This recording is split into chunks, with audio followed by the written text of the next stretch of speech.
Hello, everyone. Thanks for joining AdSense Policy live session. We heard many of you think AdSense Policy is not easy to understand. That's why we prepared this session, and we hope you have a better understanding about AdSense Policy after this session today. My name is Sewan, and I'm support specialist in AdSense team. I'm behind the scene today, and instead I have with me policy specialist Pratik, who is in AdSense Policy team in India, and Pratik is explaining about policies. In today's session, we'll be exploring 9 tips to stay compliant with AdSense and 8 most common reasons for policy warning. Also, we'll be talking about the 4 steps to resolving a policy notification. And lastly, we'll have a Q&A and address some of the handpicked questions today. Please feel free to submit your question, and we'll try to answer them at the end of the session. For those questions we couldn't cover during the session, we'll try to follow up them through a blog post or a separate session for that. We have a lot to cover today, so let's get started right away. Pratik?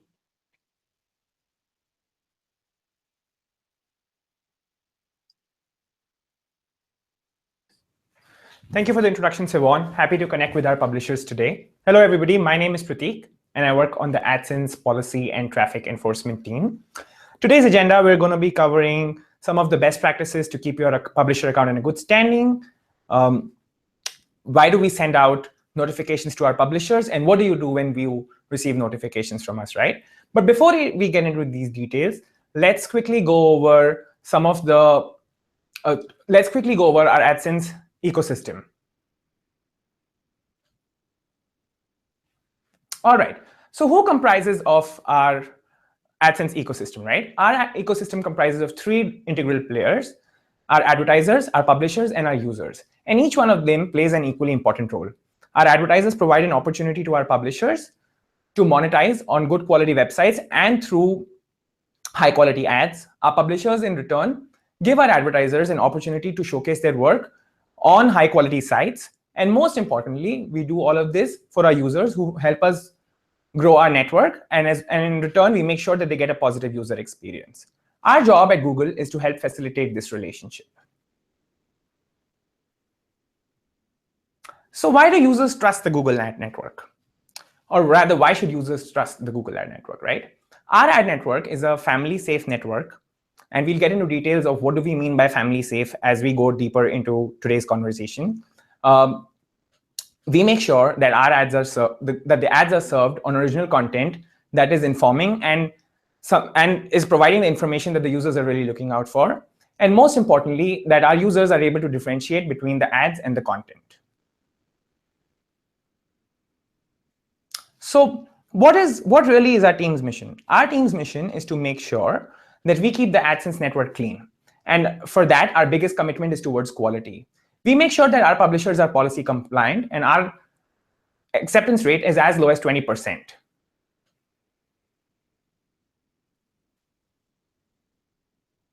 Okay, so you might be thinking, what are the benefits of enforcing publisher policies? Firstly, it helps advertisers trust digital advertising and gives them the confidence that their ads are served on high quality content and on family safe content. It creates a great experience for our users as they're able to find the content they're looking out for and see the ads relevant to the content that they're looking out for. We also act as a liaison to connect our publishers with over 1 million advertisers and act as a liaison between our publishers and advertisers. And most importantly, we help our publishers build enduring businesses through the network that we provide. Okay, so now that we've spoken about our ecosystem and some of the benefits of enforcing publisher policies, let's talk about some of the best practices you can maintain to keep your account in a good standing. And these are fairly simple, right? All right, the first one. This one is a very basic one. Don't click on your own ads. Don't click on your ads or ask others to click on them. Why do we enforce this policy? We want to make sure that users who click on the ads have genuine interest in those ads so that there is no advertiser damage. If you click on your ads on your own or ask others to click them, that is not leading to direct advertiser value, and your clicks will not count towards revenue, as well as it could possibly lead to your account getting flagged. All right, and the second point, think like a user. What do we really mean by this? We want to make sure that our users find content that's useful, interesting, and adds value. A key outcome that you can look at for this is a user should be able to find the information that they're really looking out for. Make it easy for a user to find what they're looking out for. And as long as they're able to do that, they will come back to your site again. You might also want to see our webmaster quality guidelines to understand on how to create high quality sites. Keep it family safe and legal. What do we mean by this? Our AdSense network is a strictly family safe network, and we do not allow monetization on sites that do not serve family safe content. So the golden rule around this is that if you would not want a child or a grandparent seeing it, or if you would not be able to see this content in polite company, you should not be serving ads on this site.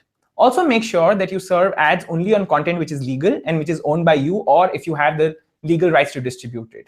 We want to make sure that our advertisers, users, and publishers have a positive experience, and hence we make it a point to make sure that our network is a family safe network. All right. The fourth point, maximize contents, not ads per page. What do we really mean by this, right? What we mean by this is that when a user gets to your site, a user should be able to see the content, and the focus should not be the ads. Make sure you create new, relevant, and original content. You update your content regularly, and that a user is really able to find value in your content and find the purpose of visiting your site successful. Avoid deceptive layouts. Now, this is a pretty important one, right? We want to make sure that our users do not get confused between the ads and the content. Please do not place your ads near images to enable accident clicks. What do we really mean by this? What we mean by this is when you're placing your ads near download buttons, near navigational buttons on gallery pages, or on games, make sure that a user does not accidentally click on the ads so that there is good user value as well as a positive advertiser experience.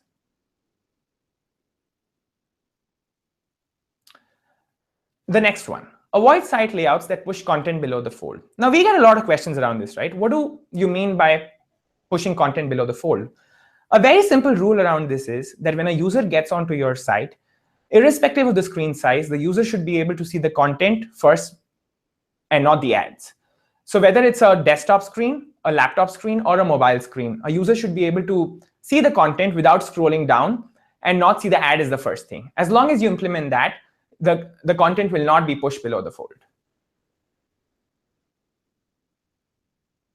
Do not duplicate content. Why do we say this, or rather, what do we mean by this? Focus on making content that is great, not duplicating across pages. We want to make sure that your user is able to find the content that you're looking out for on a specific site. Until unless there is a business reason to do so, do not create sites with the same content and the same template, as this could lead to bad user experience. Make sure you add value to your users and help them find the content that they're looking out for on the particular site. Track your traffic. This is a very, very important piece. We always recommend that publishers take onus of monitoring their traffic resources. How can one do this? You can always use a two-step approach to segment your traffic by using the custom URLs channel feature in the Google AdSense front end to see how particular URLs are performing, and then use a second-step approach where you use Google Analytics to identify portions of traffic that you think could be bad or invalid. All right, the last piece. Don't modify the AdSense code. Follow the code implementation guidelines, and if you have any troubles, please visit the troubleshooting page or contact publisher support. Even though not highly encouraged, if you think the responsive ad units are not functioning the way they should be, please go ahead and feel free to modify the AdSense code if you are very confident to understand the functioning of it further. Okay, so we've spoken about our ecosystem. We've spoken about some of the best practices to keep your account in a good standing. Now, what are some of the common triggers of our policy warnings, or when do publishers hear from us on a notification? So some of the common reasons for policy warnings that we see over here are ads placed on images that are primarily dynamic content. And we'll get into details of what dynamic content means, or rather into each one of these spaces. Sexual content, or content that can be categorized as adult content or non-family safe content. Deceptive layout, where a user is confused between ads and content. And unnatural attention, where a user's focus is diverted to the ads, which should not be done. Some of the other common reasons for policy warnings include mislabeling, where the ads are not named as per the nomenclature followed by Google AdSense policies, or monetizing on copyrighted materials. And the last two pieces could include explicit text and violent content, which could be categorized as sensitive content or leading to bad user experience. So let's get into details of each one of these to understand what they really mean. Ads placed on pages that are primarily dynamic content. Now, what could be some examples for this, right? Dynamic content can include live chats, instant messaging, or auto-refreshing comments. Now, why do we not let publishers monetize on such pages?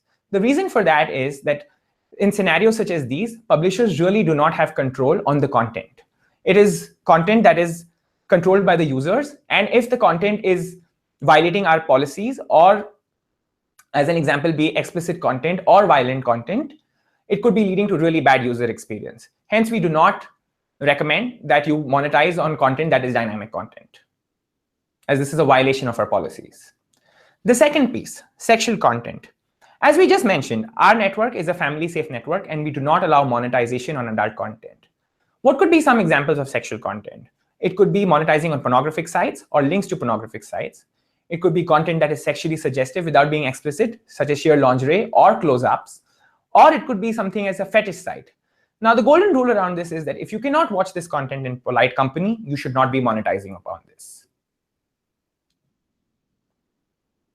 Deceptive layouts. A site or page layout that encourages invalid clicks, such as ads adjacent to photos or games.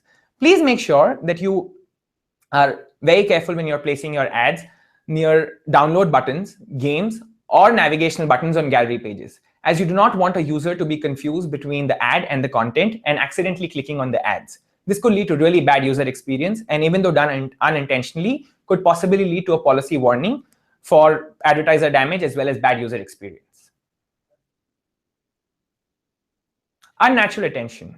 As per our policy guidelines, we do not allow visuals or placements that call too much attention to ads, which could include flashing arrows or an explicit text saying, click over here, as this is not something that the user really wants to do, and it is leading to, again, bad user experience and advertiser damage. Mislabeling. Placing ads under headers such as resources or helpful links is not acceptable and is a violation of our AdSense policies. The only acceptable headers as per AdSense policies and guidelines are advertisements and sponsored links. Any variations of these could lead to a policy warning, as this is not our policy guidelines. Copyrighted material. What do we really mean by this, right? A golden rule around this, again, could be if the content is not yours, you do not have the permission to use it, you cannot monetize it. What could be a simple example of this? A simple example of this could be a movie streaming site where you either do not own the content or you do not have the legal rights to distribute it, and it will be considered as illegal file sharing. We do not allow monetizing on such content, as this is considered as copyrighted material. Explicit text. Text descriptions including erotic stories, jokes, or discussions, or excessive use of sexual language or profanity is a violation of our policies, and we do not allow monetization on such content. And the last piece is violent content. Violent content could be defined as including bloodshed, fight scenes, gruesome or freak accidents, or any kind of gory content, as we categorize this content as sensitive content, and this could lead to really bad user experience, which is something that ends up to a violation of our policies. Okay, so we've spoken about some of the reasons on which publishers receive notifications from us. Now, what do you do when you receive a notification from us? Okay, so what should you be doing upon receiving a notification from us? Read the notification email, go through our policy pages, understand the policy, fix the violation, and then submit an appeal. Please remember, we have a 72-hour service level agreement review for all our appeals by our policy experts. We also recommend that you go ahead and check your message inbox in the AdSense front end, where you will be able to see the violation you've been sent out the messaging for, the status of it, and an example URL. we not only recommend you look at the example URL, but also understand the violation, understand our policies, and fix this across your site if you have any further instances. We also request you to kindly check your email associated with your AdSense account, as you will also be receiving the same notification in your inbox. We're more than happy to help you, and we have the following forums that you can reach out to us for. We have the AdSense Help Forum, the AdSense Help Center, AdSense Policy Frequently Asked Questions, and the Insight AdSense blog. We also offer email support for publishers earning revenue more than $25 a week. I guess that's all we have today from an agenda point of view. I hope this session helped you get a clear picture of our policies and our policies and guidelines as we want you to succeed, because we succeed when you succeed. Cool. Thanks a lot, Pratik, for the detailed explanation. Hope the information is helpful to manage your website to be compliant with AdSense policy. Okay, let's move on to Q&A. Before we answer live question, we'll answer a few common questions submitted in the registration. So the first question that a lot of our publishers were asking about is, what is the maximum number of advertisement on a page? Pratik, can you please clarify this? Absolutely. So as per the new policy that we have, we do not have any number of advertisements on a page. What we recommend is that you go ahead and make sure that your site is focused on the content that you're offering and not the number of ads. Please make sure that you have content which is organic and which is valuable to the users. And the main focus of your site should not be the ads. It should be the content. And if the user is able to find the content that they're looking out for, it will lead to a good, positive user experience.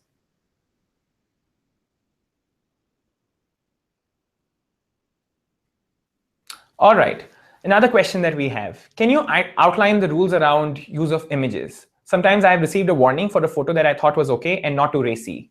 Ironic, given the pic was from Google Images. Now, please remember that if you're able to find an image on Google Images, that does not mean that becomes AdSense compliant. AdSense is a solely family safe network. And if you're finding an image on Google Images that is non-family safe, it could still lead to a violation as per the AdSense policies, because it could be possibly violating our policies in terms of being non-family safe. So if your images are family safe, there is nothing for you to worry about. All right, how do you detect invalid clicks proactively? We always recommend our publishers use a two-step approach to detect invalid clicks proactively. We recommend you segment your traffic. And how can you do this? You can use the custom URLs channel feature in the AdSense front end, where you can see how particular URLs on your site are performing. Once you have this data, you can always take a second step approach where you can use Google Analytics to identify your traffic and then identify segments of traffic which could be possibly leading to invalid clicks.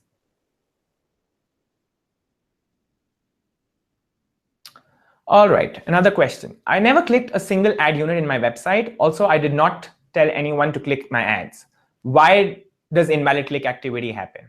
Now, please remember, invalid click activity cannot happen only because of this reason.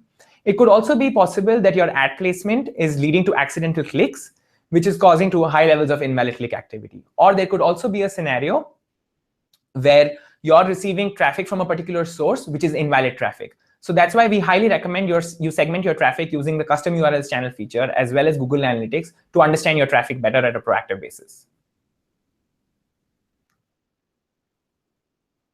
All right, the next question we have over here is, according to AdSense policy, site layouts that push content below the fold are not allowed, but ads above the fold work best. Why is it prohibited? Our main motive over here is to make sure that our users have a good, positive user experience. And when a user gets onto the site, we do not want them to have to scroll down to see the content and see the ad first, because this could confuse them between the ad and the content, leading to them accidentally clicking on the ads. To maintain a positive user experience and to make sure that there's no advertiser damage, we ensure that our policies work in a way where our users are able to see the content first. I hope that helps.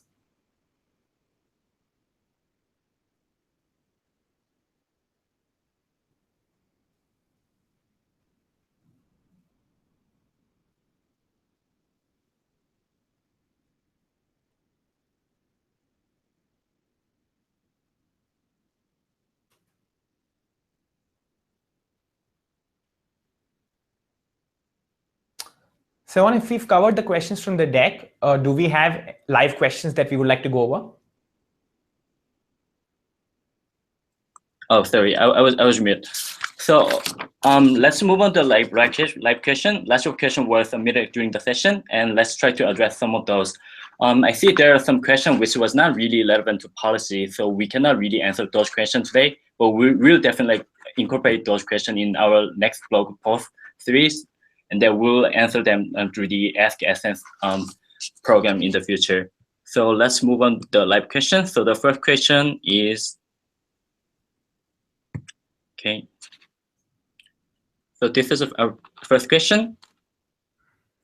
AdSense policy for mobile state no 300 by 250 ad unit or larger.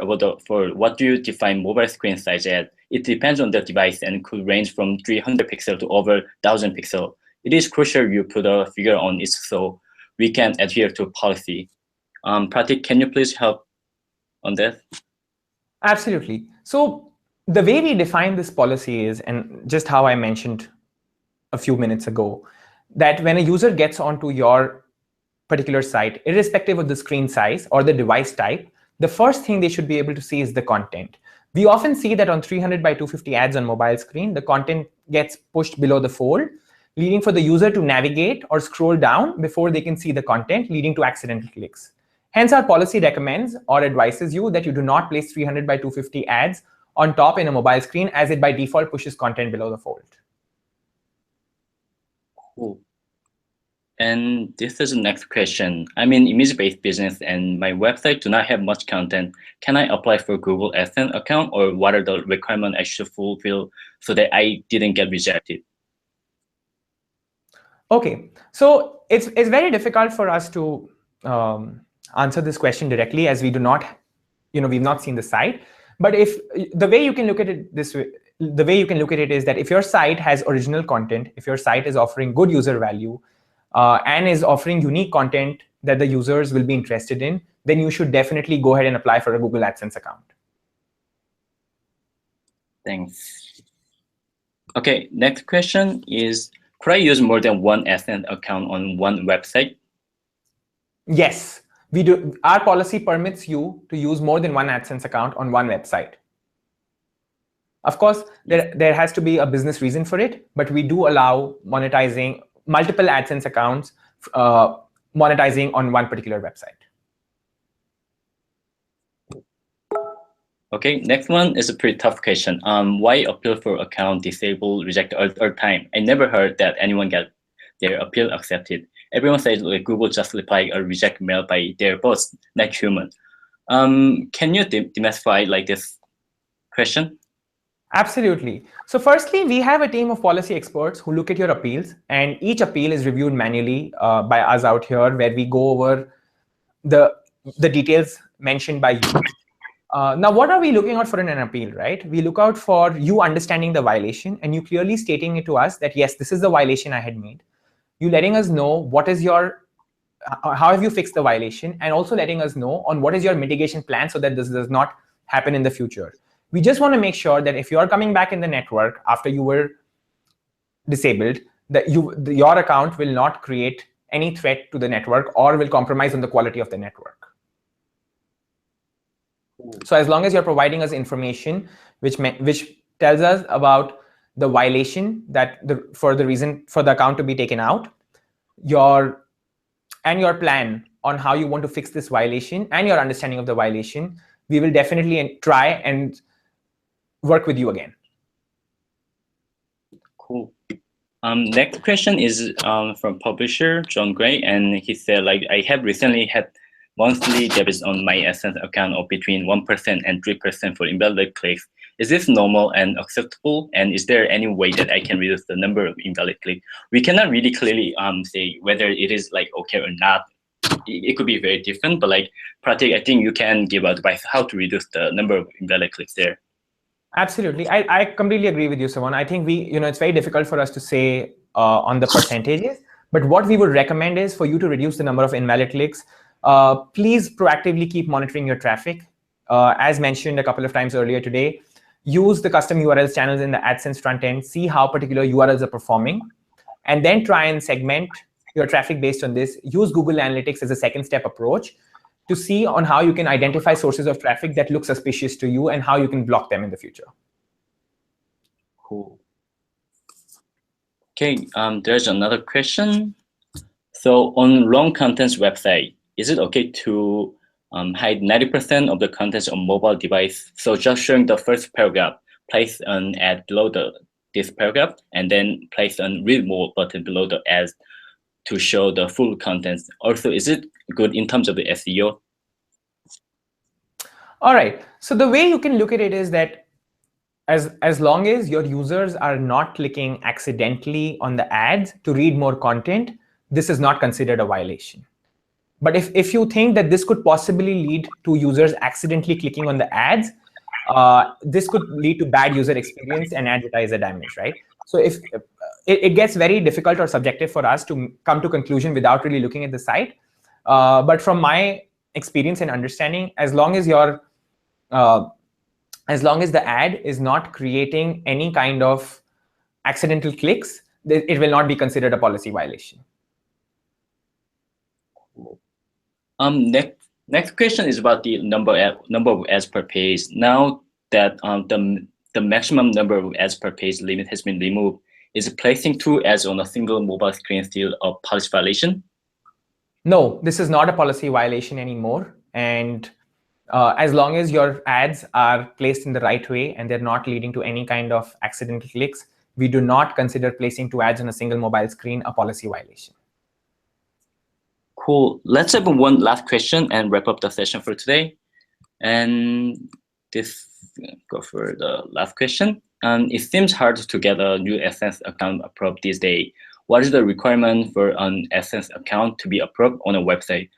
Pratik already mentioned like 20% of the account get approved. So Pratik, can you please clarify how they can easily get into the AdSense? Absolutely. I think if you're from a content standpoint, as mentioned earlier, if your site is offering good quality content, good value to our users, and if you're abiding by all the AdSense policies, there is no reason for your account not to be approved. So if you're sticking to our policies, if you have a good understanding of our policies, and your site is a good quality site offering good user value, we will definitely make sure that your AdSense account is approved and you're a part of our network. Cool. All right. This is pretty much all for today. Thanks again for joining us. We'll be sending PDF file and posting this video on YouTube in next few days. Again, you can always use our support channel, Help Center, user forum, blog, and email consultation. We'll be happy to help you if you need any support from us. Also, if you have any question which haven't covered during the session, please post them on Google Plus and Twitter with hashtag #AskAdSense. We answer your question every Thursday morning Pacific time, and we look forward to seeing you there. Thank you very much, and have a good day.